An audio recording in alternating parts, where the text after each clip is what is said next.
안녕하세요. 전 부모란 믿음의 버팀목이라고 생각하며 살아온 40대 남성입니다. 아버진 든든하고 너그럽게, 그리고 어머닌 포근하게 가정을 지키는 게 옳은 일이라 믿어왔는데요. 하지만 세상 일은 제가 생각한 대로 돌아가는 게 아니더라고요. 제가 가장 믿었던 사람들에게 발등을 찍혔을 때 충격이란 세상 그 어떤 일보다 더 크더라고요. 거기다 충격적인 사건 속에 숨겨진 소름 끼치는 반전 때문에 전 한동안 정신을 차릴 수가 없었죠. 일상으로 돌아온 지금은 덤덤하게 얘기할 수 있는 그때의 사건을 오늘 한번 풀어보려고 해요.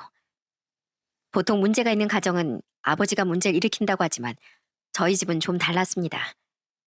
저희 집의 골칫거린 바로 어머니셨거든요.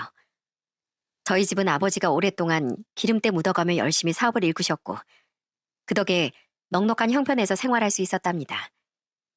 어머닌 가정주부로 저와 여동생을 키우셨는데 저희가 어렸을 적부터 어머닌 집안 살림보단 바깥일에 더 관심이 많으셨어요. 그러다 어머니가 사고를 치기 시작한 건 제가 중학교 3학년 때부터였습니다.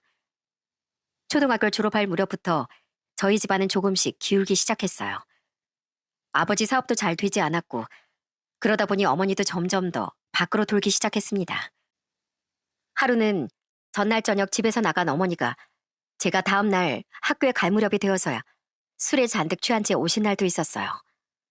술 냄새 풀풀 풍기며 어머니가 저에게 한 첫마디는 정말 어이가 없는 말이었죠. 영민아, 엄마 라면 좀 끓여줘. 고춧가루 팍팍 넣어서. 엄마 나 학교 가야 돼요. 엄마가 알아서 끓여 드세요. 뭐 이 자식아? 엄마한테 라면도 하나 못 끓여줘? 학교는 무슨? 얼른 라면이나 끓여놓고 가. 그럴 때마다 아버진 제 등을 떠밀며 얼른 학교에 가라고 하시곤 했습니다. 그러면 전 동생을 데리고서 얼른 집을 나와버렸죠. 그렇지만 집에서 나온 뒤엔 더 큰 고함 소리가 들리곤 했습니다. 김영민, 너 어디가? 엄마가 라면 끓이라고 했지? 아니 이 여편 내가 밤새 술 마시고 이제 들어왔으면 조용히 발 닦고 잠이나 잘 것이지. 어디서 행패야 행패길. 애들 학교 가는데 엄마라는 사람이 그러고 싶어? 어디서 술 마셨어? 어디서 지금까지 있다고 온 거냐고? 애들 보기 창피하지도 않아? 당신이 뭔 상관이야? 밖에 나가 돈 한 푼 제대로 못 벌어오면서 어디서 큰 소리야? 나도 속상해서 마셨다 속상해서. 남편이라곤 밖에서 돈도 제대로 못 버는데 내가 속이 안 상하겠어? 그렇게 크게 다투는 부모님을 뒤로하고 저흰 아무 말 없이 학교에 가곤 했습니다. 엄마의 방황은 그저 술주정으로만 끝이 난 게 아니었어요. 어느 순간부턴 술 마시며 어울리던 사람들과 어머니는 외도까지 하기 시작했죠. 그러면서 집에도 잘 들어오지 않으셨고요. 아버진 그런 어머니 대신 집안 살림을 하나하나 다 챙기기 시작했습니다. 빨래며 밥이며 청소까지 아버진 본인 사업을 일으키려고 엄청나게 일을 하면서도 늘 저희를 살뜰하게 챙겨주셨어요. 그런 아버지가 한편으론 미련하다는 생각도 했습니다. 저런 어머니라면 그냥 헤어지는 게 낫지 않나 그런 생각도 했었죠. 그래서 어느 날은 아버지에게 얘기를 했던 적도 있습니다. 아버지, 저흰 괜찮으니까 어머니랑 헤어지세요.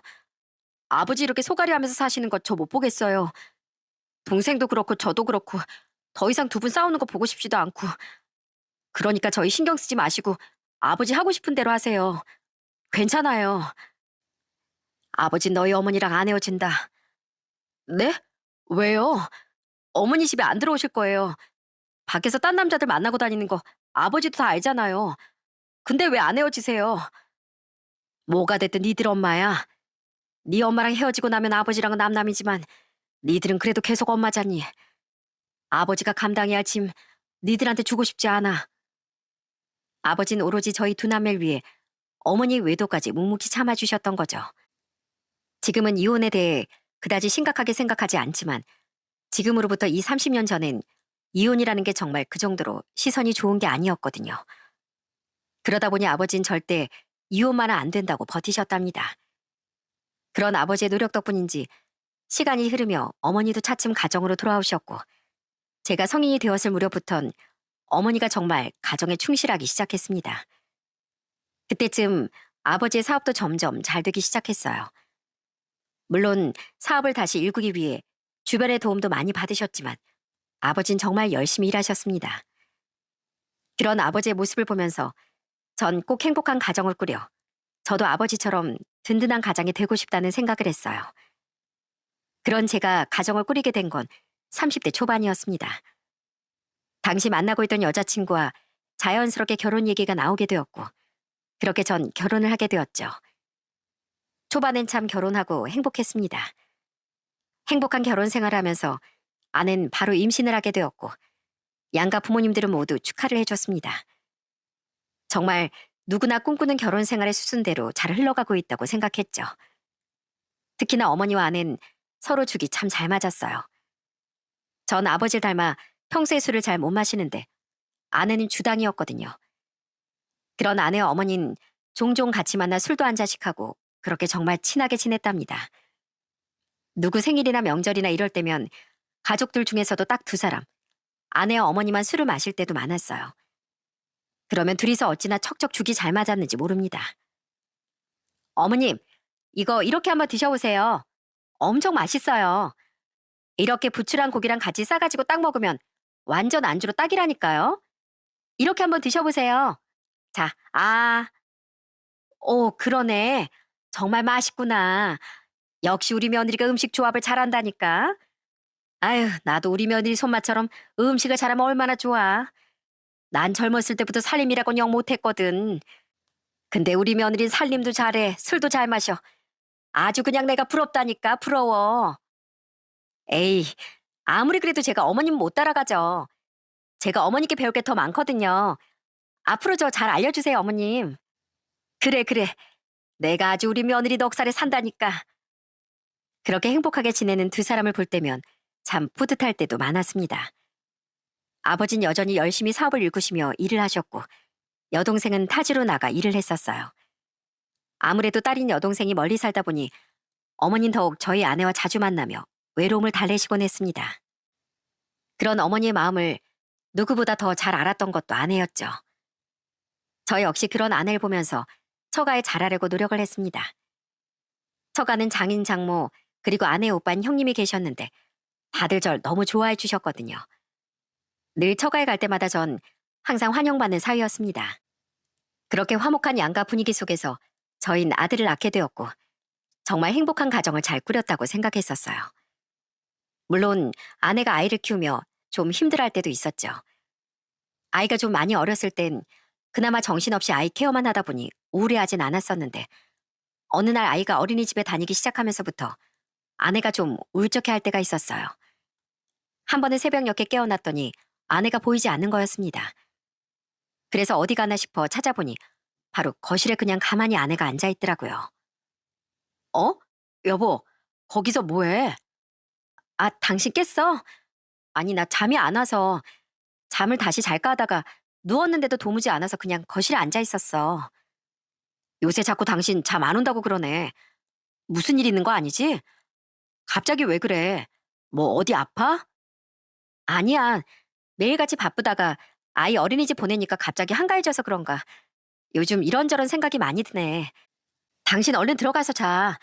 난 여기서 TV라도 보다가 잘 테니까. 주변에 물어보니 산후 우울증이 아이를 낳고 한참 뒤에도 올 수 있다고 하길래 전 아내가 그런 줄로만 알았습니다. 그래서 아내 기분을 풀어주려고 종종 깜짝 선물도 사가고 저녁엔 친구들 만나라며 자유시간도 주곤 했죠.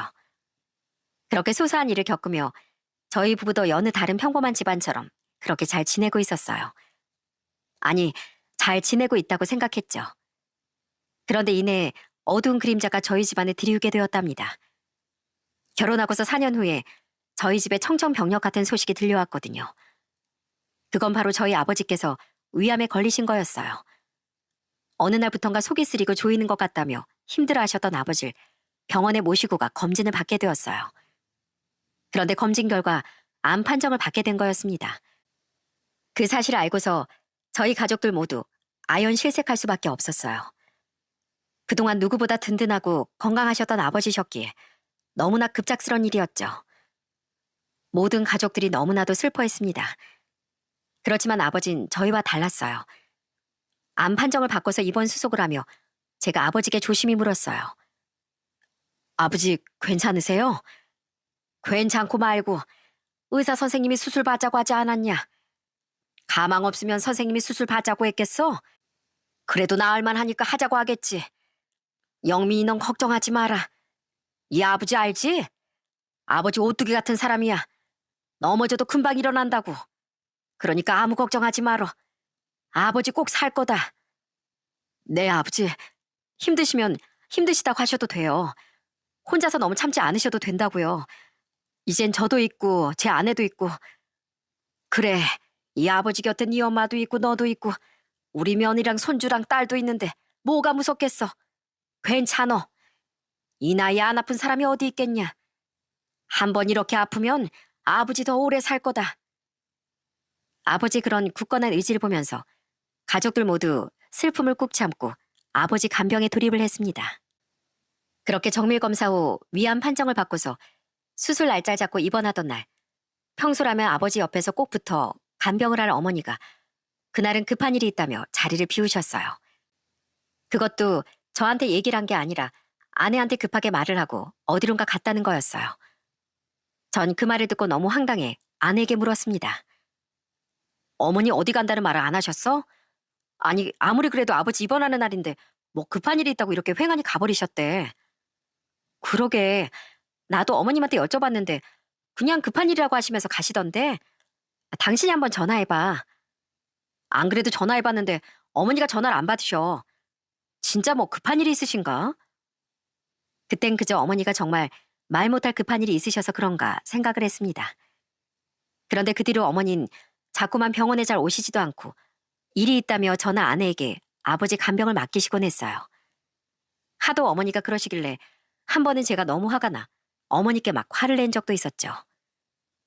아니 어머니 좀 너무하신 거 아니에요? 도대체 밖에서 뭐 하시길래 아버지 병원에도 잘 안 오세요? 아버지가 어머니 찾으시잖아요. 무슨 일인데요? 뭐 심각한 일이라도 있는 거예요? 그게 아니라 친구가 네 아버지 아프다고 하니까 이것저것 자꾸 챙겨서 가져다 준다고 하길래 네 아버지도 잘하는 친구라서 자꾸 온다고 하는데 어떻게 하니 그럼. 아픈 사람 신경 쓰이게 데리고 갈 수도 없고 말이야. 그것도 한두 번이지. 자꾸 이렇게 병원에 안 오시면 어떻게 해요? 뭐 다른 거 있으신 건 아니고요? 예. 아이 다른 거 무슨 다른 거야. 다른 거 하나도 없다. 별일 아니니까 니들은 아버지나 신경 써. 전 어머니 행동이 무척이나 수상스러웠어요. 한동안 조용히 있던 어머니가 또다시 사건을 벌이는 건 아닌지 마음이 정말 답답했습니다. 그렇지만 아버지도 아프신데 어머니 일까지 신경을 쓸 수가 없더라고요.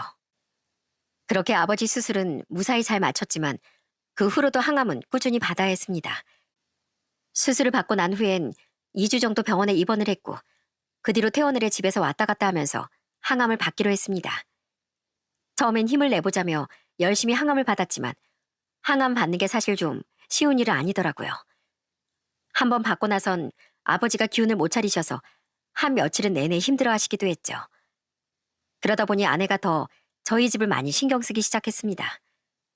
어느 날부턴 제가 부탁을 하지 않았는데도 아침부터 저희 집에 다녀오겠다며 얘기를 꺼내기도 했습니다. 전 그런 아내에게 너무 고맙고 또 미안한 마음이 들었어요. 여보, 이 아침부터 우리 집에 가려고? 당신 너무 무리하는 거 아니야? 어머니도 계시는데 당신 그냥 좀 며칠 쉬어. 지금까지 내내 자꾸 우리 집에 갔었잖아. 당신한텐 진짜 고맙고 미안해. 이번 주 그냥 내가 갈 테니까 당신 무리하지 말고 쉬어. 아니야. 어머님도 이제 연세가 60대신데 얼마나 힘드시겠어.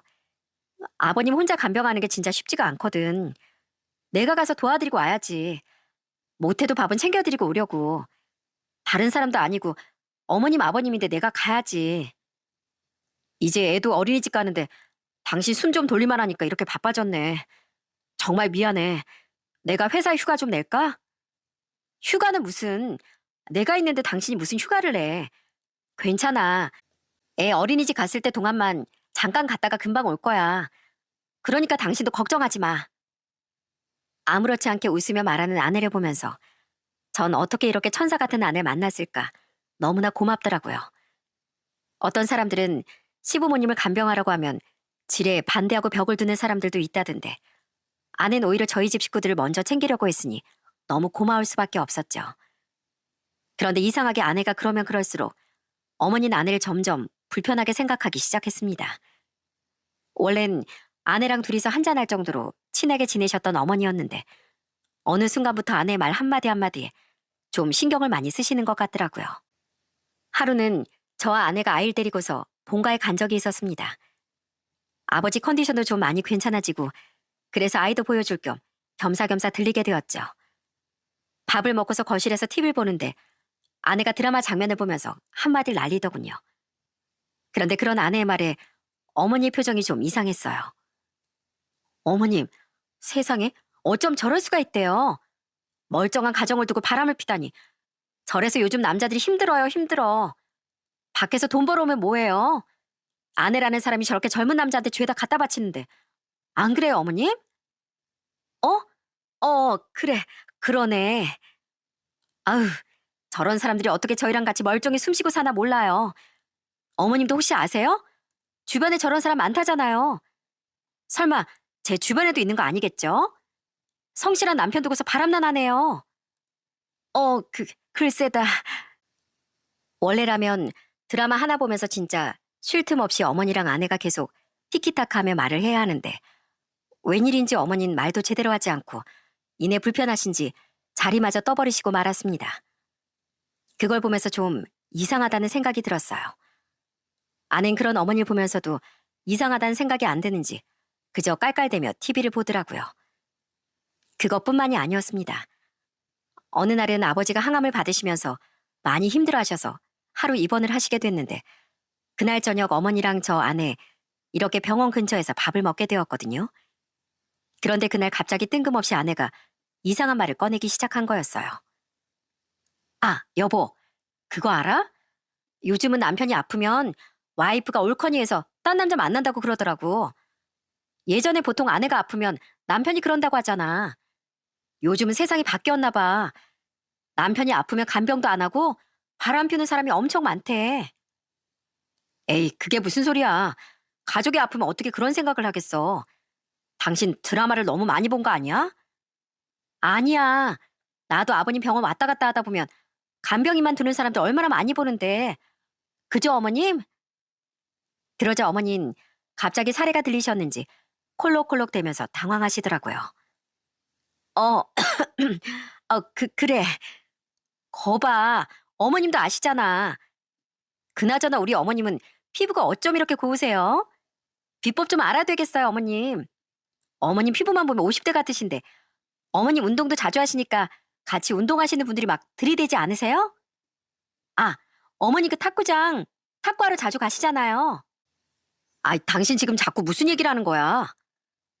아니, 그렇잖아. 당신도 우리 어머니 피부 좋고 그런 거 알잖아. 그냥 난 분위기 좀 풀어볼까 해서 하는 말이지. 앞뒤 없이 뜬금없는 말을 하는 아내가 정말 이해가 되지 않았습니다. 자꾸만 왜 저런 얘기를 하는 건지 그때는 사실을 알지 못했어요.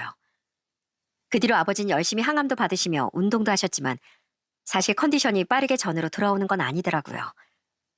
이러다 아버지께 큰일이라도 생기는 건 아닐까 하는 생각에 전 다른 것들을 신경을 쓰지 못했습니다. 그러던 어느 날 저한테 한동의 전화가 걸려왔어요. 그건 바로 아들의 어린이집이었죠.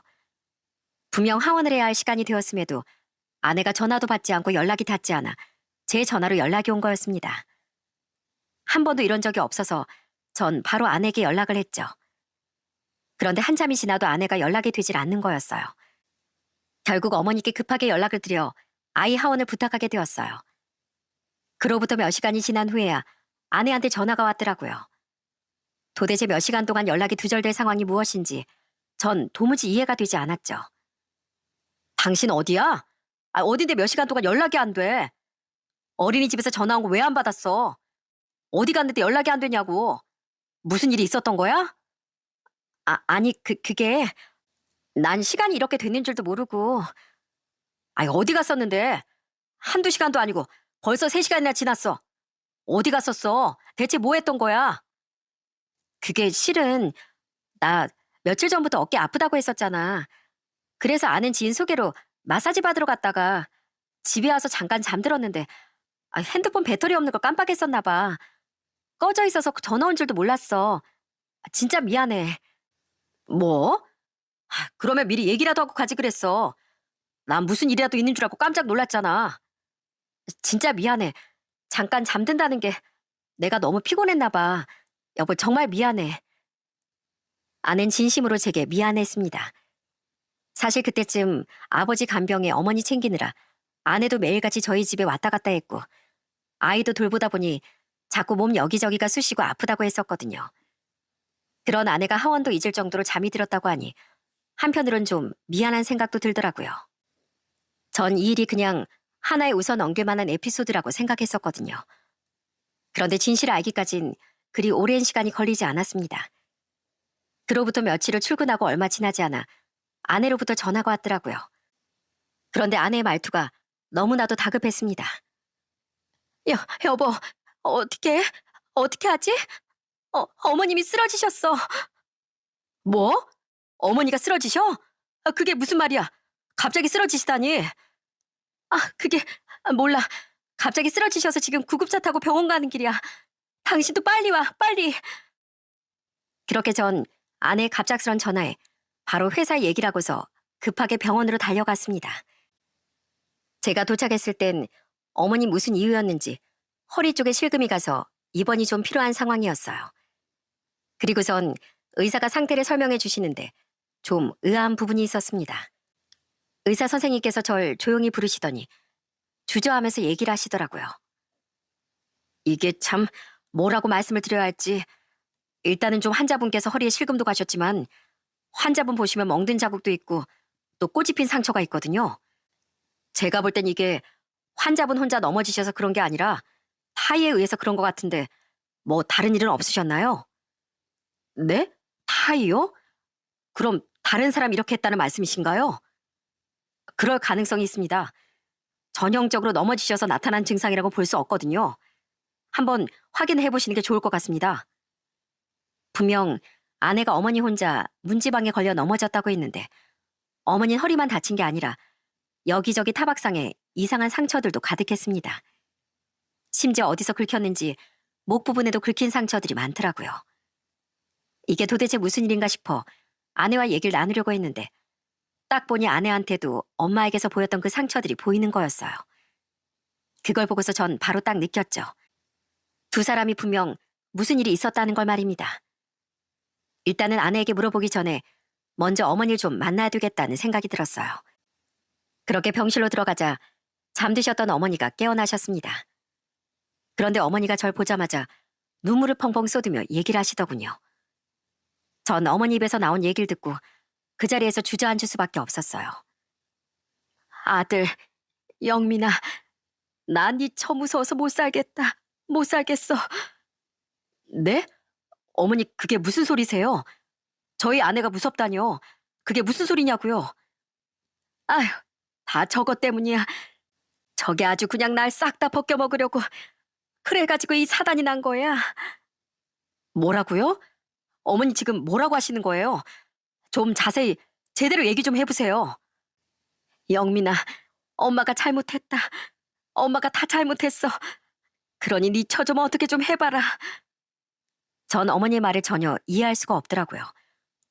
아니 아내가 뭘 어쨌길래 그의 사이좋던 고부간이 이렇게 서로 상처를 낼 정도로 파국에 치달았는지 무슨 사건이 있었는지 너무나도 궁금했습니다.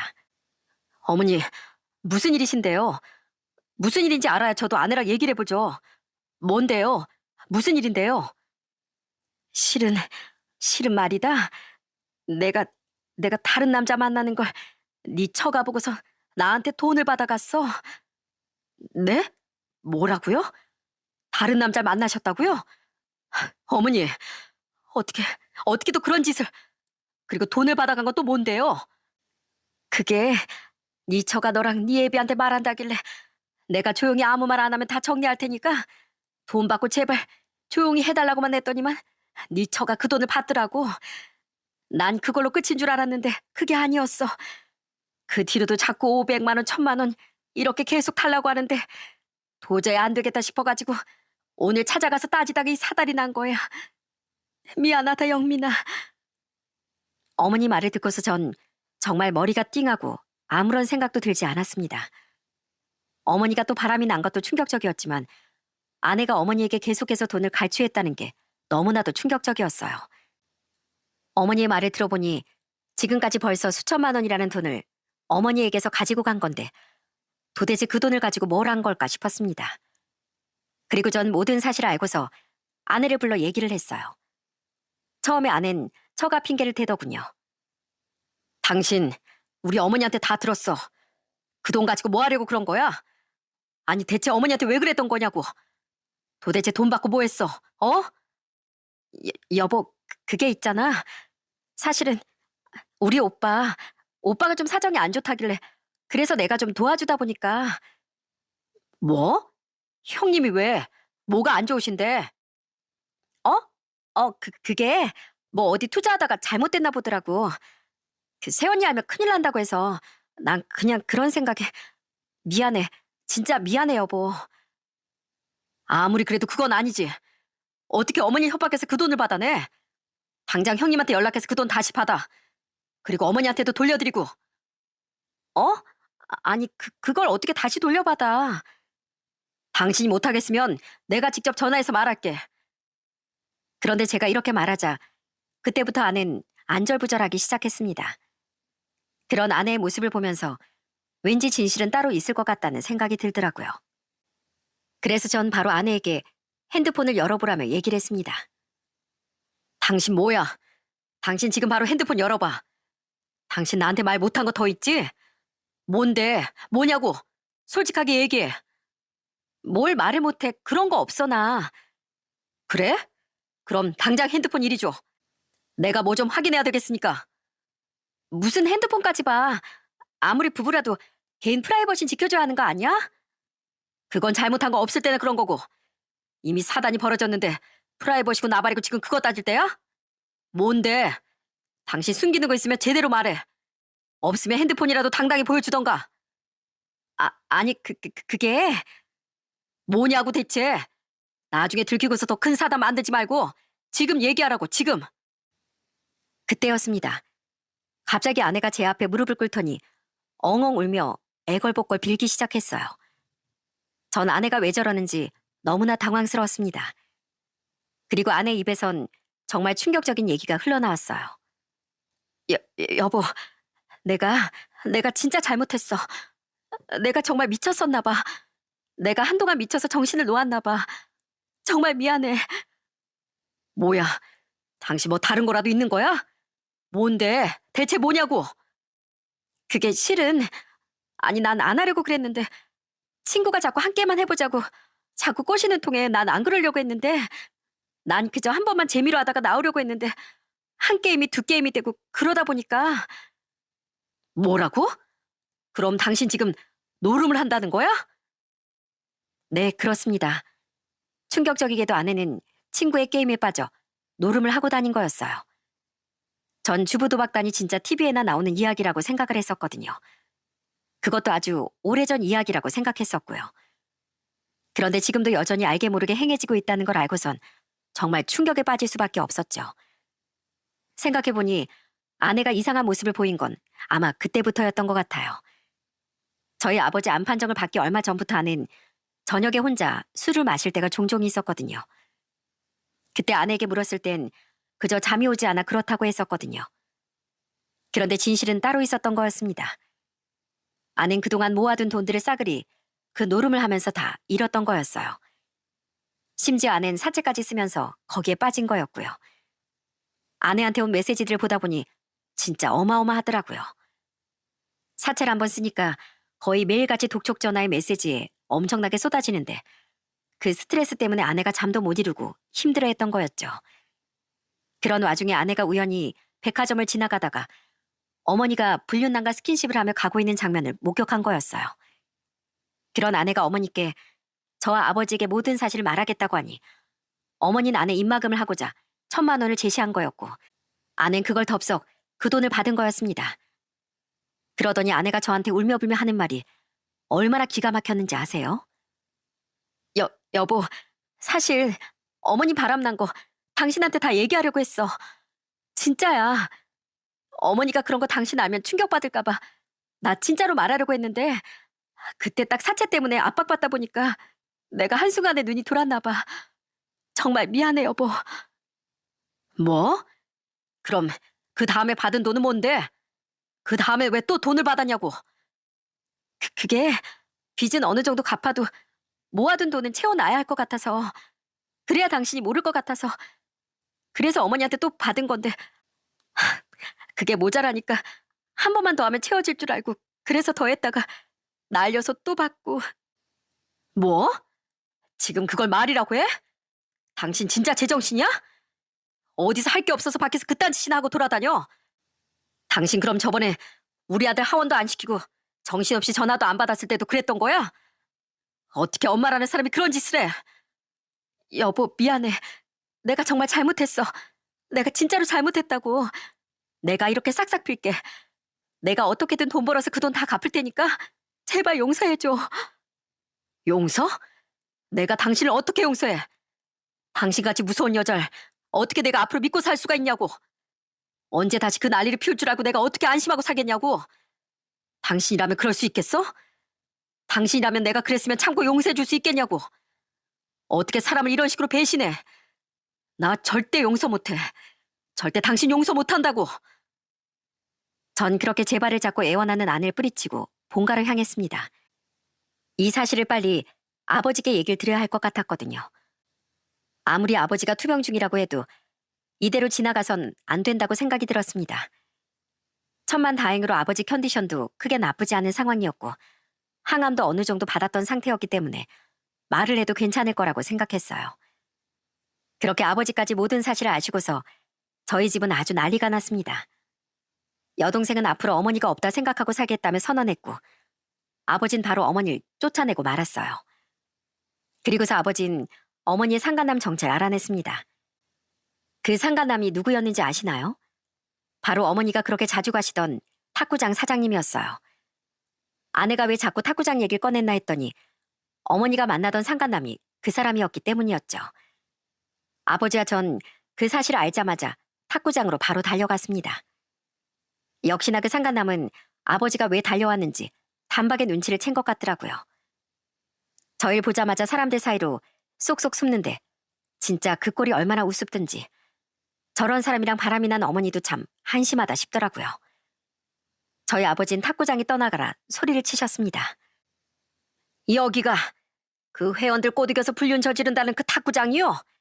사장 어디 있어? 내 마누랑 불륜 저지른 사장 어디 있냐고? 당장 나와. 어디 한번 그 꼬라지 한번 보게. 당장 나오라고. 아이, 사장님, 여기 다른 손님들도 계시니까 밖에 가서 얘기하시죠. 밖은 무슨, 왜? 그리 당당하게 투병 중인 남편 있는 아내 꼬드기더니만 다른 사람들한테 알려진 건 창피해? 들어보니 여기가 불륜의 성지드만. 나이도 있으신 양반들이 어디서 더럽게 운동은 안 하고 이딴 짓이나 하고 돌아다니고 있어. 내가 아주 여기 동네방네 소문을 낼 거야. 사장님, 오해십니다. 일단 밖으로 다른 회원분들도 많으신데. 회원 좋아하시네. 여기 다니면 불륜의 성지에서 다닌다고 앞으로 소문날 겁니다. 그러니 여기 회원이신 분들은 싹 다 정리하시고 불륜 저지르는 분들은 앞으로 반성 좀 하세요. 그리고 너 동네에서 또 한 번 얼굴 보이기만 해봐. 내가 아주 그냥 너 가만 안 둬. 알았어? 그 어머니의 상간남은 아버지의 호통에 아무런 말도 하지 못하고 쩔쩔 매기만 했습니다. 그도 그럴 것이 저희 아버지는 오랫동안 사업을 하시며 몸도 정말 좋으셨고 덩치도 크셨거든요. 60이 넘으셨고 투병 중임에도 덩치가 사라지지 않으셨는데 그 상간남은 키도 작고 엄청 야윈 사람이었어요. 그러니 아버지 포스에 기가 죽을 수밖에 없었죠. 결국 그렇게 탁구장을 뒤엎고 나서 어머니는 그제서야 5살 어린 그 상간남과 헤어진 모양이었어요. 저 역시 아내와 이혼을 진행했습니다. 이미 아내가 재산을 탕진한 내역도 있고 사채를 쓴 내역도 있고 모든 증거들이 충분했기에 이혼 소송은 어렵지 않았습니다. 그리고 아이의 양육권도 제가 가지고 올 수 있었고요. 처가에선 그저 저에게 미안하다며 연락까지 오셨어요. 그동안 잘해주신 장인 장모님 그리고 형님께는 죄송했지만 아내와는 더 이상 가정을 꾸릴 수가 없었거든요.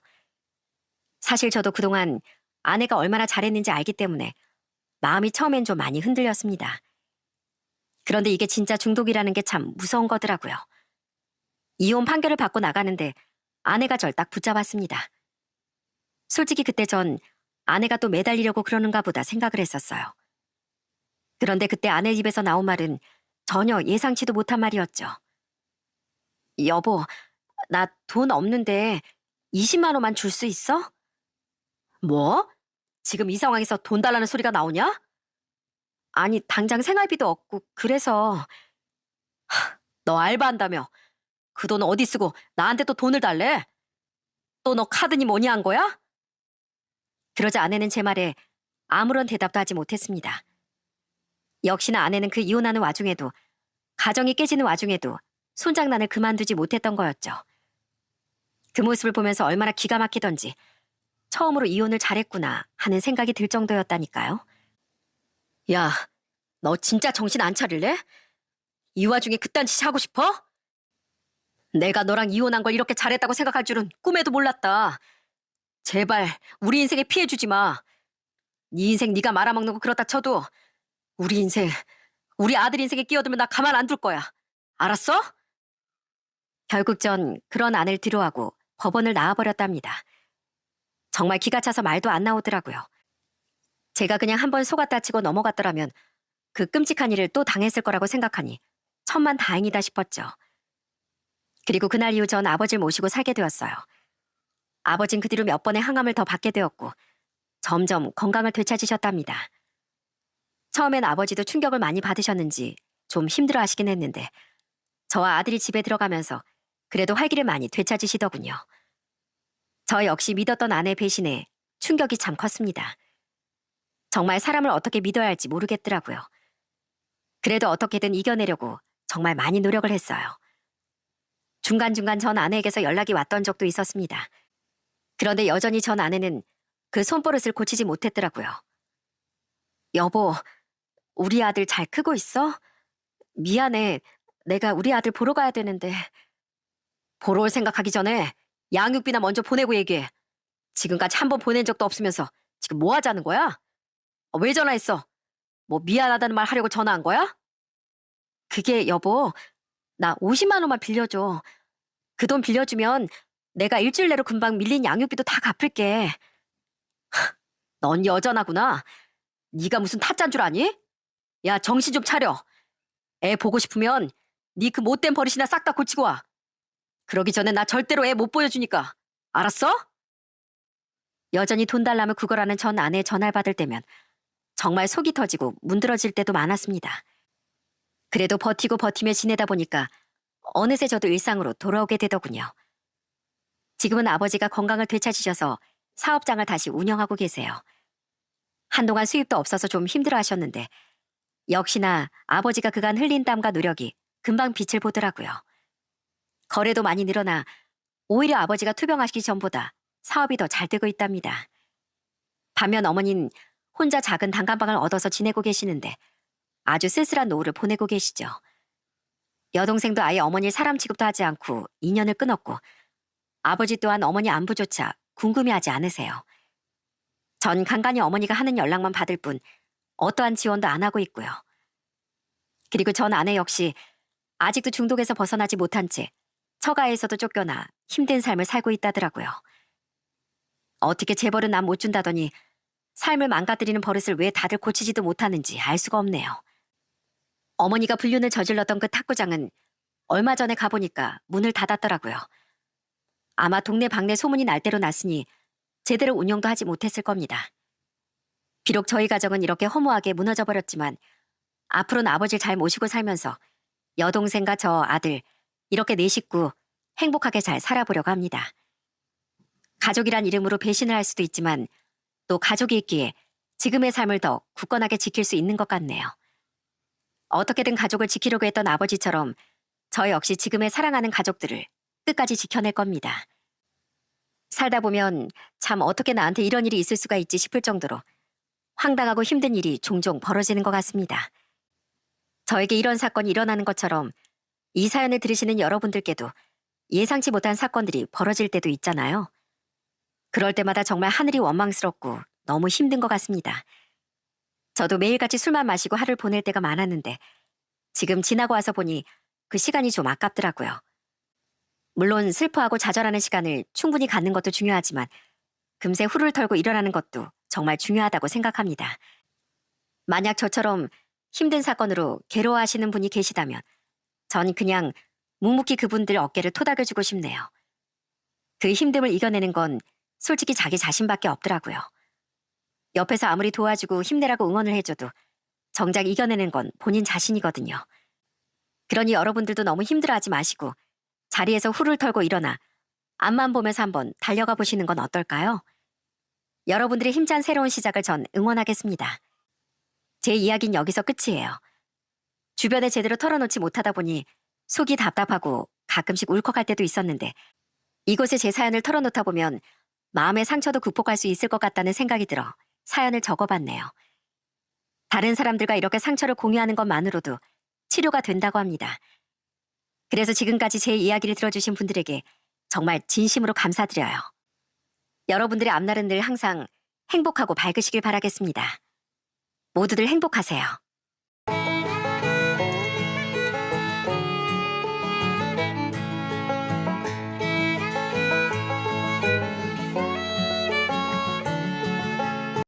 안녕하세요.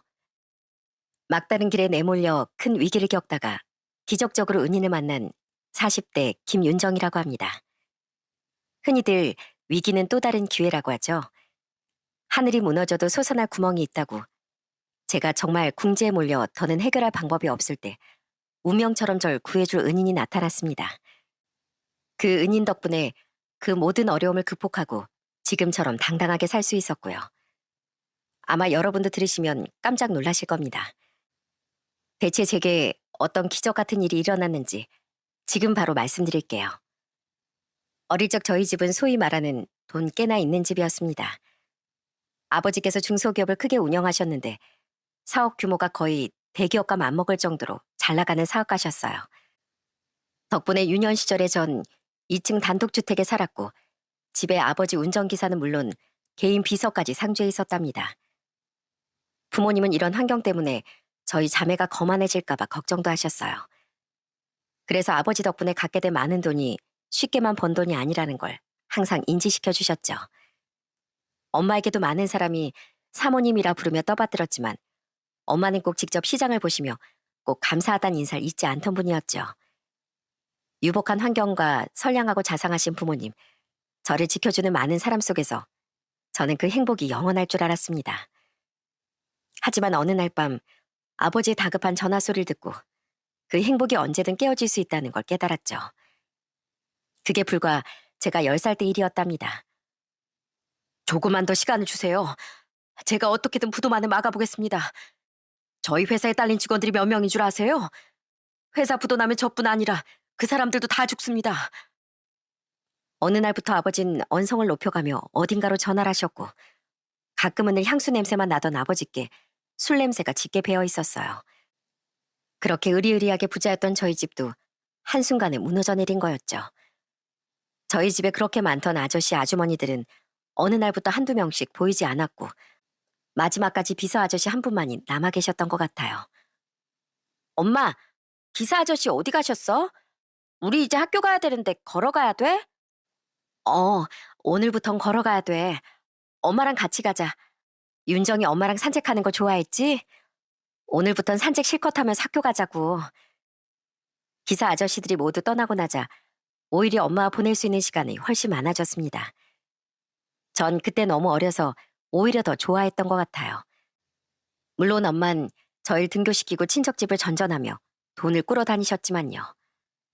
결국 자꾸만 불어나는 은행 이자와 어음을 막지 못해 저희 가족은 정말 길거리에 나앉을 처지가 되었습니다. 그 와중에도 아버진 최선을 다해 직원들 월급부터 주고 계셨어요.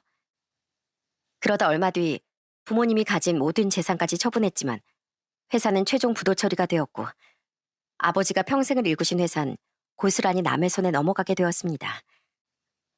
어떻게 나한테 이럴 수가 있어. 어떻게 내가 평생을 일군 회사를 단 한순간에 문 닫게 할 수 있냐고. 이제 난 끝이야. 난 완전히 실패했어.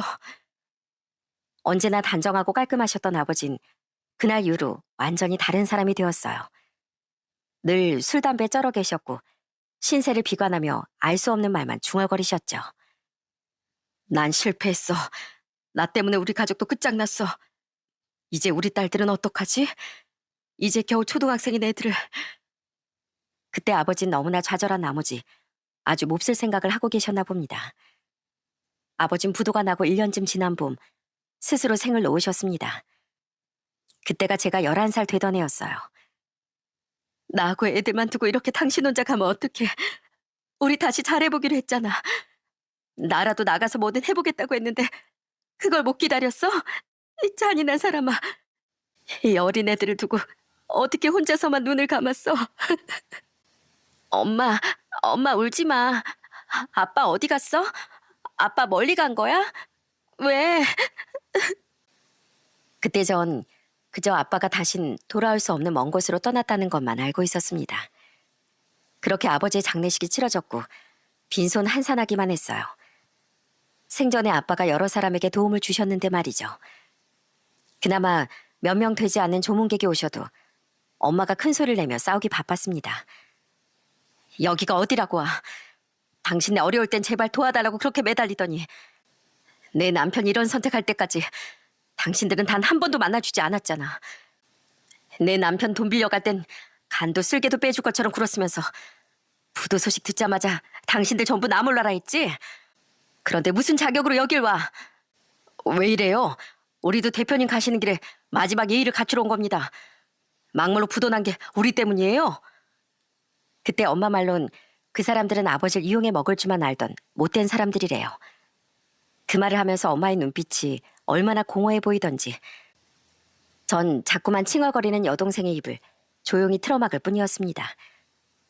그 뒤로 전 이전과는 완전히 다른 인생을 살게 되었어요.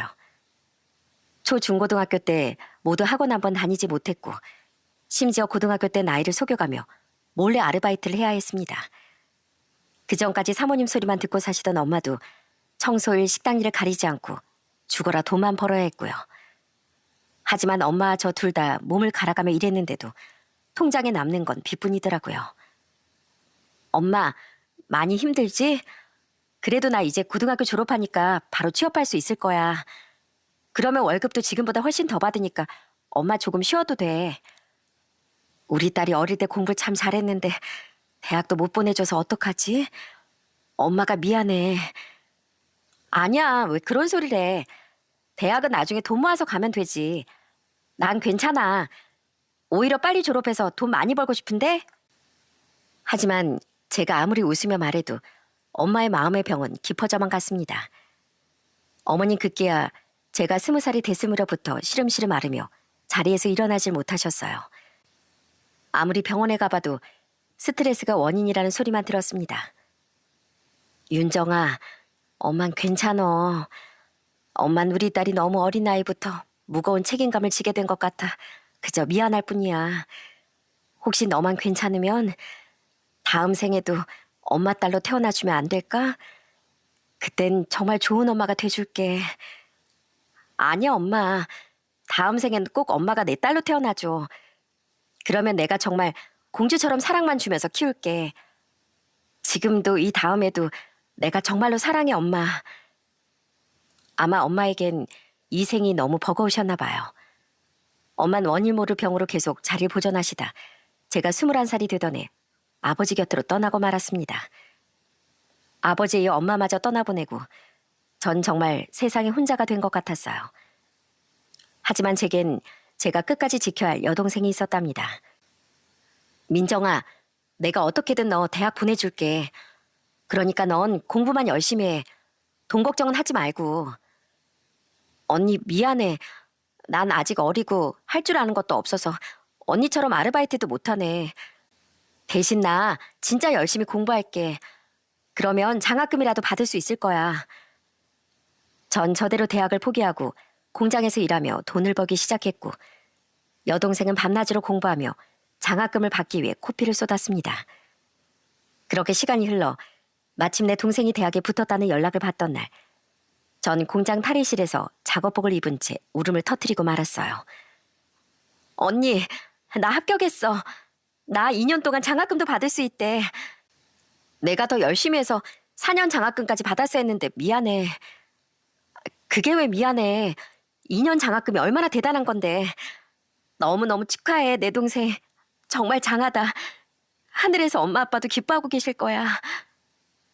이렇게 동생까지 무사히 대학에 입학시키고 나니 이제야 부모님을 뵐 면목이 생기는 것 같더라고요. 그때부터 저도 제 삶을 돌아보기 시작했어요. 언제까지 이렇게 힘든 공장일만 해선 아무런 발전이 없을 것 같았죠. 그래서 고졸 취업이 필요한 자격증을 따라다녔어요. 운전면허증, 회계 2급, 커말 2급 등 아주 어려운 난이도의 자격증은 딸 수 없었지만 그래도 최소한 중소기업 입사에 필요한 자격을 갖춰나갔습니다. 그러다 몇 년이 지나 처음으로 작지만 번듯한 회사에 입사할 수 있었고요. 그러다 30살에 꽤 좋은 회사로 이직까지 했습니다. 그리고 그 회사를 다니며 지금의 남편도 만났고요. 당시 남편은 거래처 직원이었는데 처음엔 서로 업무상 필요한 연락 정도로만 주고받았지만 점점 남편의 꼼꼼함과 성실함 그리고 따뜻한 배려심에 눈길이 가기 시작했습니다.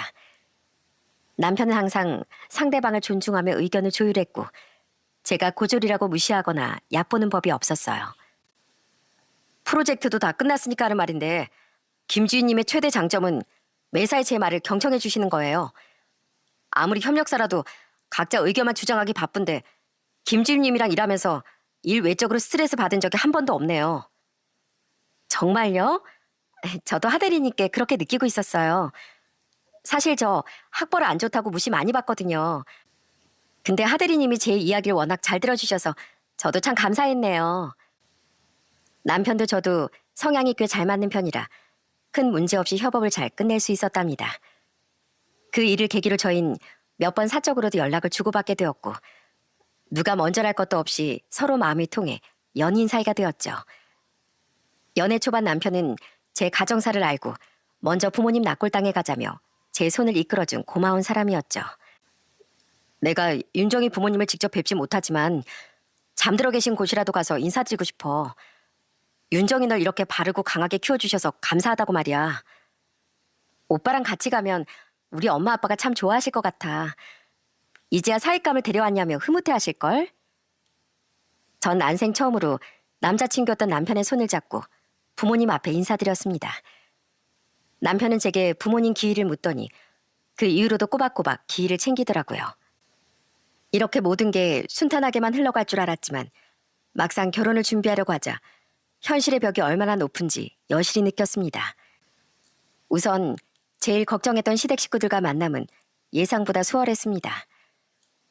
아이고, 드디어 우리 정민이 각시될 사람을 만나네. 만나서 반가워. 난 우리 아들이 노총각으로 살려나 했더니만 이렇게 예쁜 아내 만나려고 그랬나 보네. 내 집이다 생각하고 편히 쉬다가. 시부모님은 첫 만남부터 절 친딸처럼 생각하시겠다며 살뜰히 챙겨주셨어요. 시동생과 시누이도 낯가림도 없이 절 참 편하게 생각해 주었고요. 내가 앞으로 윤정이라고 편하게 불러도 되겠지? 나도 딸이 있다 보니 사돈 어르신들 사연을 듣고 얼마나 눈물을 흘렸는지 모른다. 아휴, 그래 그동안 마음고생이 얼마나 많았을까. 앞으로는 우리 친부모 자식간처럼 가깝게 지내자꾸나. 특히 저희 부모님 사연을 아시곤 더더욱 절 가엽게 생각하시곤 마치 오래전부터 알고 지낸 사이처럼 마음을 더 써주셨답니다. 무엇보다 시댁 식구들에게 감동했던 건 결혼식 당시 저희 쪽 혼주석엔 앉힐 사람이 아무도 없었거든요. 그런데 시부모님이 제가 신경 쓰는 걸 아시곤 먼저 이런 제안을 해주셨습니다.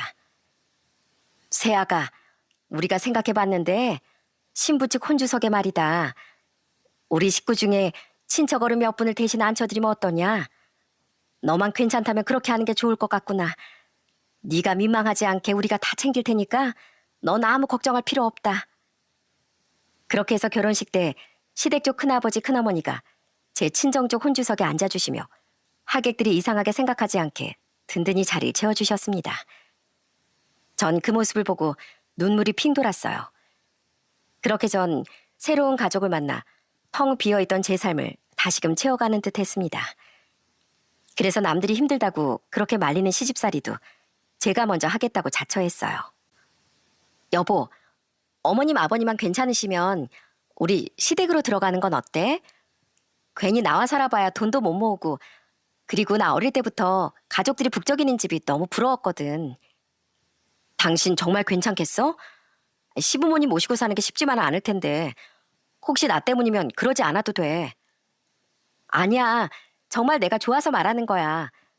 그리고 시부모님도 날 얼마나 예뻐해 주시는데 나 정말로 어머님 아버님하고 살고 싶어. 시부모님도 합가하겠다는 제 말을 굉장히 반기셨습니다. 특히 시모는 자리에서 펄쩍 뛰시며 기뻐하셨어요. 잘 생각했다, 세아가. 어른들과 살면서 집안 문화도 배우고 살림도 같이 하면 얼마나 좋겠니. 그러다 아이 가지면 육아도 내가 도와줄 텐데. 그지? 그렇게 시작한 시집살이는 그리 나쁘지 않았습니다. 오히려 전 시모와 함께 먹는 밥 한 숟갈 한 숟갈에 행복하기만 하더라고요. 여보, 나 임신이래, 임신. 당신 드디어 아빠 됐다고. 우리한테 드디어 새 가족이 생긴 거야. 뭐? 진짜야? 우리가 엄마 아빠가 된다고? 나 눈물 날 것 같아. 고마워, 윤정아. 우리 정말 좋은 부모가 되자. 그러다 저희 부부는 감사하게도 결혼 1년 만에 첫째 아들을 임신했습니다. 저는 이 기쁜 사실을 모두에게 알렸어요. 제 여동생은 벌써부터 초음파 사진을 달라고 조르더니 자취방 제일 잘 보이는 곳에 붙여놓더라고요. 내가 이렇게 빨리 이모가 될 줄은 몰랐네. 사랑하는 조카야. 네 엄마 배에서 무럭무럭 자라렴. 네가 태어나기만 하면 이모가 매일매일 놀아줄 테니까 선물도 이만큼 사주고. 여동생이 이렇게나 좋아하니 저까지 웃음이 새어나왔습니다. 손주가 생긴 걸 아신 시부모님도 당연히 크게 기뻐하셨어요. 하지만 제 동생과 똑같이 좋아하는 것 같으면서도 뭔가 묘하게 다른 느낌이 나더라고요. 고생했다 우리 아들. 요즘은 아닌 부부가 그렇게 많다는데 역시 우리 집안 핏줄은 다르지. 달라. 애미야, 너도 이제 자나깨나 아이를 순산하게 해달라고 기도해야 한다. 먹고 싶은 게 있어도 아이 건강에 좋은 것만 먹어야 해. 이제는 홀몸이 아니니 조심하고 또 조심하도록 해라. 시모는 산달이 다가올수록 절 며느리보다 아이 낳아주는 사람으로 생각하는 것 같더라고요. 뭐? 제왕절개하겠다고? 너 미쳤니? 그게 아이한테 얼마나 안 좋은 줄 알아?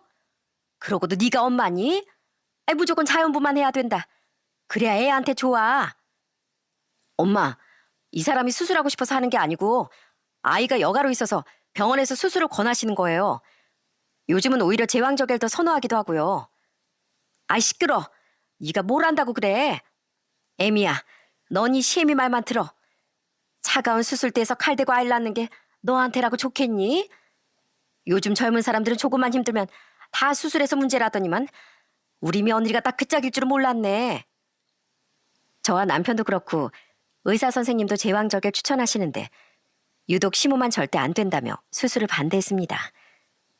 제 몸 상태 때문에 계획대로 수술하긴 했지만 시몬 그게 두고두고 못마땅하셨는지 그 지겨운 자연분만 타령을 저희 큰아이 돌잔치 자리에서까지 계속하셨습니다. 절 딸같이 생각하시겠다는 말은 쏙 들어간 지 오래됐죠. 시모가 절 아주 못마땅하게 생각하신 것도 이 무렵부터인 것 같습니다. 넌 육아휴직까지 하고 집에서 노는 애가 우리 아들 밥도 안 챙겨주고 뭐하니? 너희 신혼 때 네가 뭘 모르니 내가 밥까지 다 차려줬다지만 이제 애도 낳았는데 언제까지 시부모한테 의지하고 살 거야? 어머님, 제가 식사 준비하겠다고 해도 말리시던 게 어머님이시잖아요. 제가 뭘 해도 항상 맛없다고 따로 식사를 또 준비하시고요. 그런데 어머님 뜻이 그러시면 저한테 믿고 맡겨주세요. 제가 최선을 다해서 식사 준비해 볼게요. 그거야? 네가 음식을 맛없게 하니까 그렇지. 우리 정민이가 엄마가 차려준 밥이라면 자다가도 벌떡 일어나는 앤데 네가 밥한다고 설친 이후부터 맨날 나가서 사 먹더만. 시모의 트집은 도무지 장단을 맞추기가 어려웠습니다. 밥을 하면 한다고 뭐라 하시고 또 안 하면 안 한다고 잔소리를 하시더라고요. 여기에 더해서 이제 아이 육아 문제까지 겹치니 시모와의 갈등은 더 커져만 갔습니다. 아니 애를 왜 이렇게 춥게 입혔어? 그러다 감기라도 걸리면 어쩌려고. 당장 양말 신기고 외투 하나 입혀라. 어머님, 지금이 8월인데 아이도 더워해요. 양말도 아직 걷지도 못하는 아이인데 그냥 시원하게 두는 게 나을 것 같고요. 정 추울 것 같으면 제가 따로 아이 외투 하나 들고 갈게요. 넌 정말 사사건건 말대꾸구나. 아이 시끄럽고 당장 가디건 하나 입혀서 나가. 내가 우리 손주가 뭘 입는지 매일 살펴봐야겠다. 너 믿고 맡겼다가 내 잡겠어. 심호와 전 아이 양말, 겉옷, 기저귀 하다못해 장난감까지 육아의 모든 부분에서 부딪혔습니다. 물론 심호가 저보다 훨씬 육아 경험도 많고 아이를 셋이나 키우셨으니 여러 가지 조언을 해주시는 걸 감사하게 생각합니다. 하지만 심호의 태도는 조언이기보단 절 비난하는 데 초점이 잡혀 있었어요. 심호와 관계가 이렇게 틀어져 버리니 다른 시댁 식구들도 슬슬 눈치를 보기 시작했고요. 시부는 고부 갈등에 끼고 싶지 않다고 아예 외면해버리셨고 시누인 대놓고 심호 편을 들었습니다. 새언니, 우리 부모님 집에 얹혀 살면서 너무 상전처럼 지내는 거 아니에요? 엄마가 조금만 뭐라고 해도 따박따박 말대꾸한다면서요? 세상에, 시집살이 하면서 할 말 다 하고 사는 며느리가 어딨어요. 옛말에 말리는 시누이가 더 무섭다고 했던가요? 저희 시누이는 말리기는커녕 시모의 잔소리를 더 부추기곤 했습니다. 다행히 남편과 시동생이 제 편이 되어줘 버틸 수 있었지. 아니었으면 저 진작에 뛰쳐나갔을지도 모르겠네요. 당시 시동생은 시댁에서 독립해 자취 중이었는데 엄마 등살의 형수가 고생이라며 언제나 저부터 신경을 써주었거든요. 아유, 형수님, 내가 우리 엄마 성격 제일 잘 알잖아요. 사사건건 본인 뜻대로 안 되시면 역정부터 내시는 거 예전부터 그러셨거든요. 그나마 형한테 장남이라고 좀 덜하지 아마 형수님한텐 더하면 더 하셨을걸요. 혹여나 엄마 말 마음에 담아두지 말고 바로 잊어버리세요. 그게 정신건강에 좋아요. 시동생은 이것뿐 아니라 가끔 쉴 새 없이 잔소리하시는 시모에게서 절 구해주시기도 했답니다. 넌 내 말은 귀등으로도 안 듣니? 집에서 내 기저귀 좀 빼두라니까. 그래야 통풍이 돼서 시원하지. 어머님, 그러면 이불이고 소파고 온 사방에 소변을 넣을 텐데 그걸 어떻게 감당해요? 어제도 어머님 기저귀를 벗겨두셔서 이불 빨래 3번이나 한 걸요. 그 빨래 네가 하냐? 세탁기가 하지. 애 키우는 집에서 빨래 좀 자주 하는 게 어떻다고 유난이야, 유난은. 그날도 시모가 갑자기 기저귀 타령을 하며 호통을 치고 계셨는데 시댁에 놀러왔던 시동생이 그 광경을 딱 목격한 거죠. 시동생은 다급하게 저와 시모 사이에 끼어들었습니다. 맞다, 형수님. 형이 회사로 뭐 좀 전해달라고 했는데 깜빡했네요. 형수님이 좀 갖다 주실래요? 우리 조칸 이 삼촌이 보고 있을게요. 급한 거라는데 얼른요. 시동생은 그러더니 갑자기 눈을 찡긋거리며 절 밖으로 내몰았습니다. 전 영문도 모른 채 집 밖으로 내몰렸는데 잠시 후 시동생에게 날아온 문자 한 통을 보고 크게 감동을 했네요. 형수님, 조카 걱정은 마시고 영화라도 한 편 보고 오세요. 제가 영화표도 같이 보내둘게요. 오늘은 엄마 잔소리에서 해방의 날입니다. 형한테도 제가 다 말해놨어요. 그러면 즐거운 자유시간 보내고 오세요. 정말 그때 시동생의 재치가 어찌나 고맙고 귀엽던지요. 이런 것들이 없었다면 무엇이 절 시댁에서 버티게 했을까 싶더라고요. 그렇게 시모와 엎치락 뒤치락하며 어느새 결혼한 지도 4년이 흘렀습니다. 그 사이 전 둘째까지 낳고 육아휴직을 다 소진해 회사 복직을 앞두고 있었어요. 시모는 이 계획을 알고 완전히 노발대발 하시더라고요. 아니, 애가 둘인데 다시 회사에 다니겠다고? 그러지 말고 이참에 집에서 애들이나 키우는 건 어떠니? 우리 아들 벌이가 적지도 않은데 너까지 꼭 밖으로 돌아야겠어? 사실 저도 아직 어린아이 둘을 두고 다시 회사 생활을 한다는 게 쉬운 결정은 아니었거든요. 그래서 잠깐 제 결심이 흔들리기도 했어요. 하지만 잠시 흔들리던 제 마음을 붙잡아 준 건 다름 아닌 남편이었습니다. 난 전적으로 당신 결정을 따를 거지만 그래도 당신이 고생고생해서 입사한 회사인데 이대로 관두면 아쉽지 않겠어? 난 애들 엄마, 내 아내인 당신도 좋지만 멋지게 당신 일을 해나가던 김윤정도 좋았어. 잘 생각해서 결정해보자. 나도 당신이 하고 싶은 대로 하길 바래. 남편이 그렇게 얘기하니 한참을 고민하던 저도 마침내 복직을 하기로 결정했어요. 남편은 제 결정을 응원해 주었지만 시모는 예상대로 뒷목을 잡고 뒤로 넘어가기 직전이었습니다. 네가 시댁에 살면서 편하게만 지내서 모르나 본데 애들 내팽개치고 그깟 푼돈 본다고 네 마음이 좋을 것 같니? 지금 네가 해야 할 건 며느리 엄마 노릇이지. 아가씨들처럼 밖으로 놔두는 게 아니야. 아니, 엄마, 아무리 며느리라도 이 사람 인생이에요. 우린 가족이라면 응원과 격려해줘야지. 자신감을 꺾는 말만 해서 되겠어요? 남편까지 합세해서 제 복직을 밀어붙이니 시모도 더는 뭐라 못하시고 입술만 꽉 깨물고 계시더라고요. 그렇게 폭풍 전야 같은 며칠이 흘렀습니다. 시모는 무슨 꿍꿍이가 있으신지 한동안 잠잠하셨어요. 하지만 그건 절 완전히 제압하기 위한 준비 기간이었더라고요. 그날은 평소같이 잔잔하기만 하던 어느 날 저녁이었습니다. 저도 아이들 저녁을 먹이고 제 할 일을 하고 있었어요. 그런데 그때 갑자기 안방에서 시모의 비명 소리가 들렸습니다. 여기 있는 돈 손댄 사람 누구야 대체? 그게 어떤 돈인데 누가 갯돈을 다 가지고 갔네. 어머님, 무슨 일이세요? 뭐 잃어버리셨어요? 그 당시 시모는 동네 아주머니들과 개모임을 하고 계셨습니다. 워낙 자기 주장 강한 시모는 개주를 하며 목돈을 관리하고 있었죠. 개모임을 하는 분 중엔 가끔 현금으로 갯돈을 주시는 분도 있으셨나 봐요. 시모는 그 돈을 안방 서랍에 꽁꽁 숨겨두고 있었는데 하필 그 돈이 감쪽같이 사라진 거였습니다. 여기 500만 원이나 되는 갯돈이 있었단 말이야. 근데 그게 발이 달렸는지 10,000원짜리 한 장 남기지 않고 몽땅 사라졌다. 너 혹시 이 돈에 손댔냐? 네? 어머님, 지금 절 의심하시는 거예요? 전 어머님이 갯돈을 현금으로 들고 계신 줄도 몰랐어요. 그리고 설사 알았다고 해도 제가 어떻게 어머님 돈에 손을 대겠어요? 네 시아버지는 안방에서 잘 때 빼곤 들어오지도 않는다. 그런데 괜히 안방 청소까지 하겠다고 들락거리는 거 너 아니야? 아니면 4살짜리 우리 손주가 그 돈을 가져가겠어? 저 정말 억울해요. 혹시 어머님이 다른 곳에 옮겨두시고 잊으신 건 아니고요?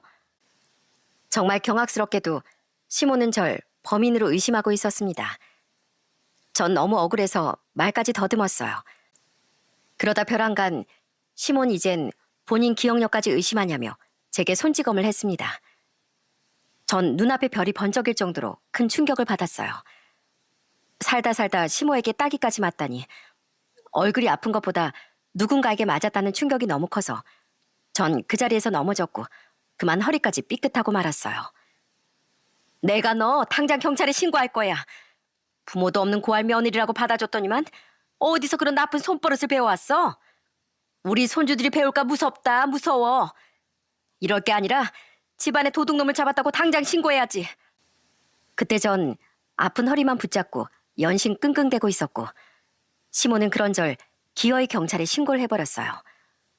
얼마 뒤 집까지 출동한 경찰은 우선 허리를 다친 절 병원으로 인계했고 길길이 날뛰는 시모에게 여러 가지를 물었어요.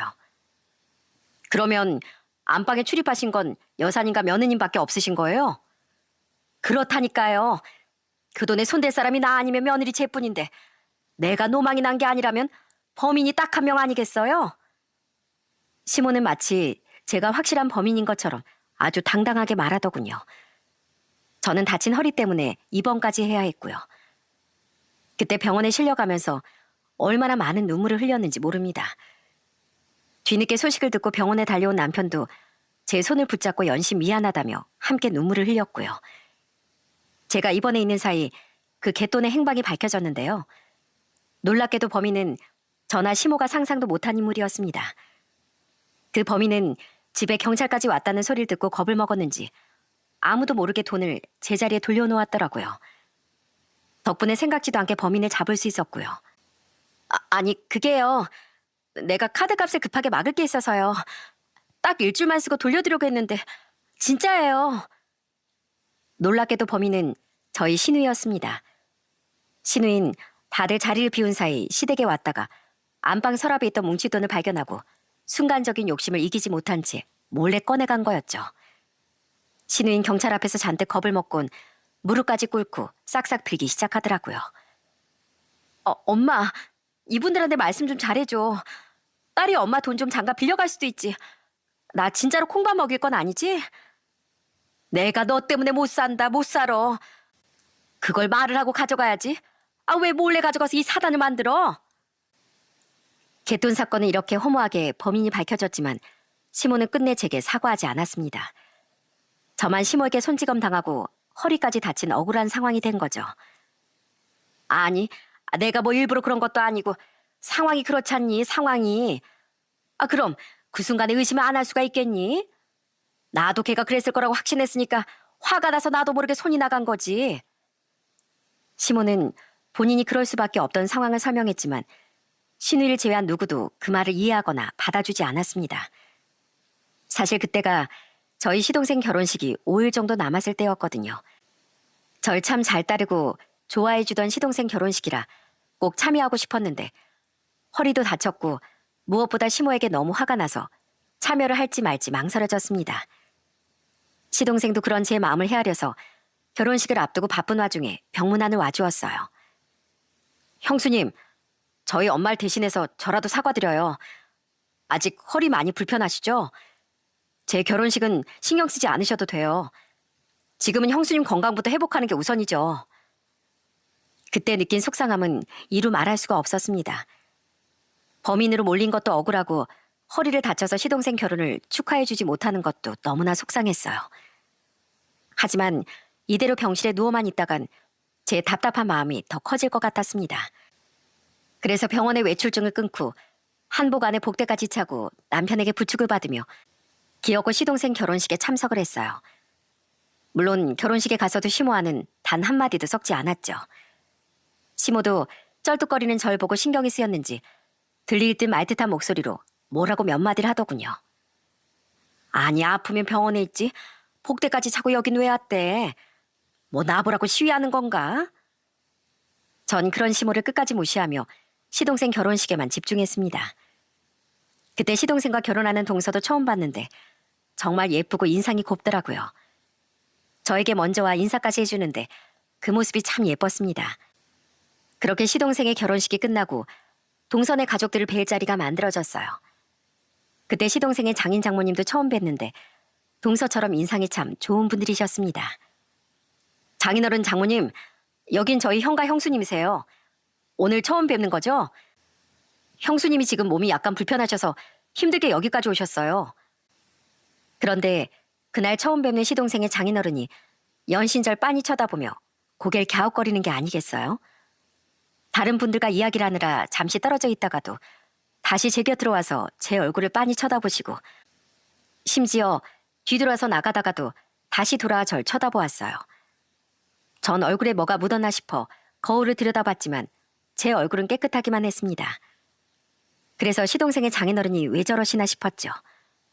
그러던 그때 제 곁을 한참 서성이던 그분이 아주 조심스러운 목소리로 제게 말을 거셨어요. 혹시 죄송한데 우리 사이 형수님께서는 이름이 어떻게 되시는지요? 네? 제 이름이요? 전 김윤정이라고 하는데 왜 그러시죠? 제가 약간 놀란 목소리로 이름을 말하자 그분께선 저보다 더 놀란 듯한 얼굴로 재차 묻기 시작했습니다. 김윤정이라고요? 그럼 아버지 조남은 어찌 됩니까? 아버님 한자는요? 그건 왜 물으세요? 저희 아버님 성함은 김성자 훈자세요. 김성훈이요. 혹시 절 아세요? 제가 돌아가신 아버지 성함까지 말씀드리자 시동생의 장인어른은 갑자기 입을 틀어막으시곤 제 앞에서 손까지 덜덜 떨었습니다. 저 역시 그분의 반응에 너무 놀라 계속 왜 그러시냐는 말만 되풀이했어요. 네가 진짜 윤정이가 맞아? 네가 김 대표님 따님 윤정이가 맞다고? 아니, 어떻게 널 여기서 만날 수가 있냐? 그러다 급기야 제 이름을 아주 친근하게 부르시며 눈물까지 글썽이셨어요. 전 이게 무슨 일인지 혹시 제가 뭘 잘못했나 싶어 그 자리에서 얼음이 되었고 그 소란을 틈타 시부모님과 저희 남편, 시동생 부부까지 몰려와 눈물을 흘리는 시동생 장인을 놀란 얼굴로 바라봤습니다. 특히 동서가 아주 크게 놀란 것 같았어요. 아빠, 왜 그러세요? 왜 울고 계세요? 저희 형님이랑 무슨 일 있으신 거예요? 여보, 무슨 일이야 대체? 딸 결혼도 잘 시키고 이제 마무리하려는데 갑자기 왜 그래? 당신 어디 아프기라도 한 거야? 시동생의 장인어른은 주변의 재촉에는 대답도 안 하시고 계속 저한테 윤정이 윤정이 하며 친숙하게 부르셨습니다. 너 이 아저씨 기억 못하겠니? 정말 내가 누군지 모르겠어? 너희 오만한 이 아저씨가 목마도 태워주고 같이 소꿉놀이도 했던 거 정말 다 잊었어? 전 그제서야 기억 저편에 있던 어떤 장면이 떠오르기 시작했습니다. 마치 오랜 시간 봉인해 두었던 기억의 어떤 상자가 강제로 열린 것 같았어요. 항상 저희 잠에 목말 태워주시고 따뜻하게 안아주셨던 두툼한 손, 따뜻한 온기, 그리고 인자했던 목소리까지요. 설마 주호 아저씨세요? 저희 아버지 비서로 일하시던 그 주호 아저씨 맞으세요? 그래, 내가 바로 그 주호 아저씨야. 너 이제야 기억이 나는 모양이구나. 윤정아, 대체 어디서 뭐라고 지냈어? 내가 너희 자매를 찾고 싶어서 얼마나 수소문을 한 줄 아니? 제가 어떻게 주호 아저씨를 잊고 살았는지 신기할 지경이었어요. 아저씨는 바로 모두가 저희를 외면했을 때 유일하게 손을 내밀어 주셨던 은인과도 같은 분이시거든요. 아저씨, 잘 지내셨어요? 제가 사느라 바빠서 아저씨를 잊고 살았어요. 정말 죄송해요. 그때 아저씨가 도와주시지 않았다면 아버지 장례도 못 치를 뻔했는데 제가 아저씨를 잊고 살았다뇨. 그러니까 지금으로부터 30년 전 아버지가 홀로 세상을 떠나시고 저흰 장례 비용을 고민할 정도로 상황이 열악했습니다. 그렇다고 아버지 가시는 길을 외롭게 해드릴 수도 없었고요. 그때 바로 저희에게 300만 원을 건네셨던 분이 주호 아저씨였습니다. 그때 아버지 회사가 부도가 나고 주호 아저씨 역시 한순간에 실업자가 될 처지였거든요. 하지만 아저씨는 아버지가 힘들게 주신 마지막 월급과 비상금을 보태 고스란히 저희에게 주셨어요. 이걸로 대표님 잘 보내드리세요. 그간 대표님께 받은 은혜에 비하면 부족하기만 합니다. 아무리 그래도 대표님을 빈소도 못 차리고 보내드릴 수는 없지 않습니까? 서비서님, 제가 염치불구하고 이 돈 받겠습니다. 미안합니다. 정말 미안합니다. 그때 전 엄마도 주호 아저씨도 왜 우시는지 몰랐지만 막연히 이젠 더는 아저씨를 볼 수 없을 것 같던 예감이 들더라고요. 주호 아저씨는 아버지 발인이 끝나는 날 제 머리를 쓰다듬어 주시며 또다시 눈물을 보이셨어요. 윤정아, 어떤 상황이 오든 항상 씩씩하게 지내야 한다. 어머니 잘 모시고 동생도 잘 보살피고 언젠가 좋은 날이 오면 이 아저씨가 다시 찾아올게. 그때까지 부디 잘 지내거라. 아저씨는 그러면서 주머니에 있던 3만 원을 꺼내 용돈으로 주셨습니다. 그리고 그게 주호 아저씨와의 마지막 기억이었어요. 김 대표님은 내게 은인이자 스승 같은 분이셨어. 아무것도 없이 무작정 서울로 올라온 날 걷어서 일을 알려주시고 인간답게 살 기회를 주신 분이란다. 그런 대표님을 그렇게 허무하게 보내고 나도 정말 많이 방황했다. 다시 마음을 다잡고 지금의 기반을 다지기까지 너무 오랜 시간이 걸렸어. 그래서 윤정이 널 금방 찾지 못했던 거고. 근데 널 여기서 보게 될 거라고는 상상도 못했다. 윤정이 너 정말 많이 컸구나. 그런데도 어릴 때 얼굴이 그대로 남아있어. 그럼요. 저 아버지랑 완전 판박이었잖아요. 저야말로 너무 어릴 때 기억이라 아저씨 얼굴을 마주하고도 그냥 스쳐갈 뻔했는걸요. 아저씨가 절 찾으신 게 맞아요. 주호 아저씨 물론이고 이제 저까지 눈물을 흘리며 아저씨를 반기자 동서는 더는 궁금증을 참지 못하겠다는 듯 주호 아저씨를 흔들었습니다. 아빠, 이제 저희한테도 설명 좀 해주세요. 대체 저희 형님하고 무슨 사이신데요? 여기 윤정인, 내가 젊을 적 모시던 대표님의 따님이시다. 미주 너한테도 아빠가 얘기해 준 적 있지? 배고픔에 굶주리던 아빠에게 비서라는 번듯한 이름을 주신 분 말이야. 잠깐만요. 사돈어른 지금 무슨 말씀이세요? 우리 며느리가 대표님 따님이라고요? 아이, 우리 며느리 고한데요. 뭐 잘못 보신 거 아니시고요? 참 눈치도 없는 시모는 그때마저 제가 고아라며 영 믿기지 않는다는 듯이 물었습니다. 그러자 주호 아저씨는 누가 봐도 기분 나쁜 내색을 보이셨어요. 사부인, 무슨 말씀을 그렇게 함부로 하십니까? 날 때부터 부모가 없는 사람이 어디 있겠습니까? 혹시 그런 사람이 있더라도 어른이라면 따뜻하게 품어주실 줄 알아야죠. 아무리 윤정이가 사부인 며느님이라도 말씀 그렇게 안 하셨으면 좋겠습니다. 아니, 내 말은 그게 아니고요. 그냥 내가 알던 것과 다르니까 드리는 말씀이죠. 저희 시모는 결국 단호한 주호 아저씨 앞에 꼬리를 내리고 시동생에게 끌려나가기까지 했습니다. 고맙게도 동선 아저씨와 못다한 이야기를 나누라며 본인 결혼식 날인데도 불구하고 아저씨와 저 둘만의 시간을 마련해 주었습니다. 저희 아빠에게 은인이시라면 저에게도 형님은 은인이세요.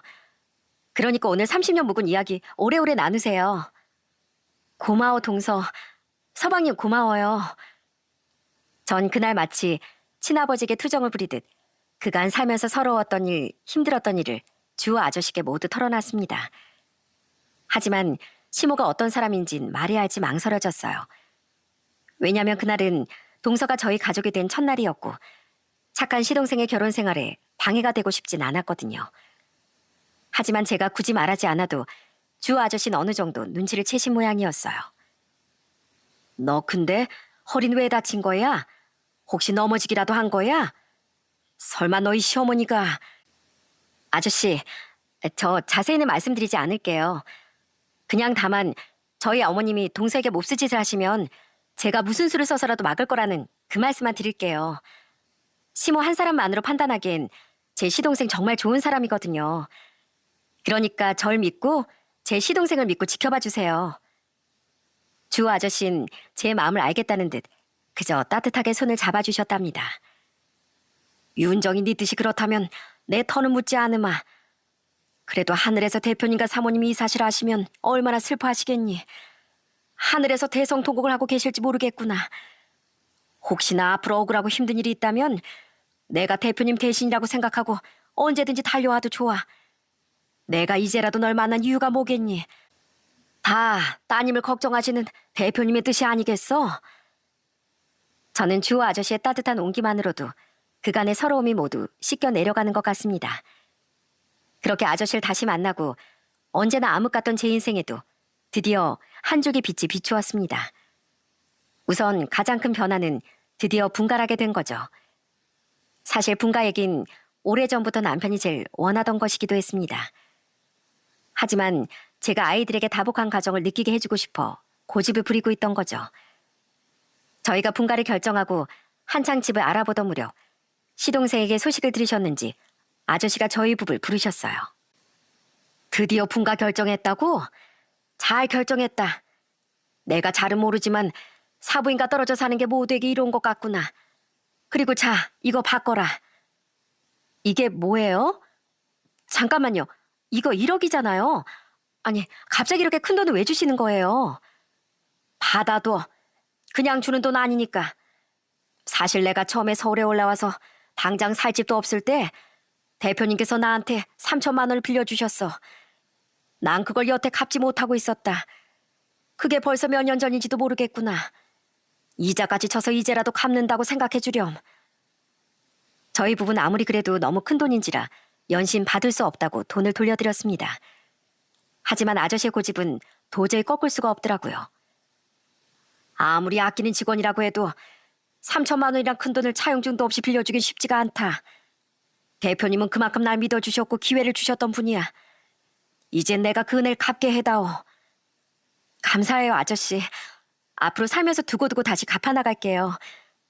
아저씨를 다시 만난 건 정말 부모님이 주신 선물인가 봐요. 아저씨 이토록 큰 선물 덕분에 저흰 경기도권의 작은 아파트를 얻어 무사히 분가할 수 있었습니다. 분가라고 처음엔 시모가 절 배신자 취급하더라고요. 아들과 손주들까지 다 빼돌려서 나가버렸다고요. 명절 때도 너흰 올 필요도 없다 하시며 몇 년이고 역정을 내셨답니다. 하지만 저희가 정말 안 가자 슬그머니 전화를 걸어 왜 안 오냐, 오지 말란다고 정말 안 오냐 하시긴 하더라고요. 전 명절이면 시댁 대신 주호 아저씨와 저희 부모님 산소를 찾아뵙고 있어요. 아버지, 정말 놀랍죠? 주호 아저씨가 이제 내 사돈어른이 되었어. 내가 몇 년 전에 우리 시동생이 참 좋은 사람이라고 했잖아. 근데 주호 아저씨가 우리 서방님의 장인어른이시래. 대표님, 저도 어느새 딸내미 시집까지 보내고 손주 보길 기다리고 있습니다. 세월이 참 빠르죠? 대표님이 옆에 계셨다면 같이 나이 들어가는 재미가 참 쏠쏠했겠구나 싶습니다. 이 다음에 제가 곁으로 가면 그때 저랑 같이 소주 한 잔 기울여 주세요. 저희 동서도 주호 아저씨를 닮아 얼마나 야무진 줄 모릅니다. 전 바보처럼 시모에게 당하기만 한 날도 많았지만 저희 동선 부당한 일엔 절대 참지 않더라고요. 그렇다 보니 시모도 동서 앞에선 꼼짝을 못 하십니다. 어머님, 저희 아가씨 먹일 반찬까지 다 만드는 건 부당하다고 생각해요. 저희가 이 집의 며느리지 식모로 온 게 아니잖아요. 아가씨도 얼마든지 직접 만들어 드실 수 있고요. 아가씨가 손이 없어요, 발이 없어요. 아이고, 잘난 며느리가 들어오니까 무서워서 말 한마디를 못 하겠구나. 아유, 알겠다. 내가 하면 될 거 아니냐. 이쯤 되면 그렇게 기세 등등했던 저희 시모의 기세도 완전히 꺾인 게 맞겠죠? 지금 전 주호 아저씨와 언제나 제 편인 남편, 또 똑부러지는 시동생 네의 덕분에 아주 행복한 날을 보내고 있답니다. 얼마 전엔 3년 만에 시댁에 간 적이 있는데요. 아니 글쎄 저희 시모가 직접 설거지까지 하고 계시더라고요. 그 뒤에는 물론 동서가 있었고요. 설거지 하시는 시모를 보고 제가 깜짝 놀라자 동선 절 보고 씩 웃었습니다. 형님, 쉿, 얼른 가서 커피 한잔 하고 오세요. 제가 커피 쿠폰 보내놨거든요. 이럴 때 보면 저희 시동생 부부 서로 참 많이 닮은 것 같습니다. 그 모습을 보며 저는 또 한 번 숨통이 트이는 기분이네요. 힘든 시간을 다 지나고 나니 저에겐 이제 저희 가족만의 보금자리가 생겼고 무엇보다 절 품어주는 따뜻한 어른이 생겼습니다. 제 인생의 두 번째 부모님이 되어주신 주호 아저씨는 지금 절 친딸처럼 대해주고 계세요. 아저씨는 저에게 말씀하세요. 예전엔 대표님 따님이었지만 이젠 윤정이 민정이 너희 모두 내 친딸로 살자. 서로 한 가족처럼 그렇게 정답게 살자꾸나. 한땐 제 인생에 고통만 남았다고 생각하기도 했습니다. 하지만 그 시간이 지나니 그 고통이 제게 남긴 것들을 생각해보게 되네요. 시모는 여전히 쌀쌀맞고 세상살이는 여전히 만만하지 않지만 이젠 적어도 힘들 때 기댈 수 있는 든든한 사람들이 있다는 걸 알고 있습니다. 그 사람들이 제가 또다시 어려움을 만나더라도 다시 절 일으켜줄 거라는 걸 믿고 있고요. 오늘도 전 저에게 믿음을 주는 사람들을 위해 씩씩하고 당당하게 살아보려 합니다. 지금 이 사연을 들으시는 분들도 절 따뜻하게 응원해 주실 거라고 믿으면서요. 저도 멀리서 여러분을 응원하겠습니다. 감사합니다.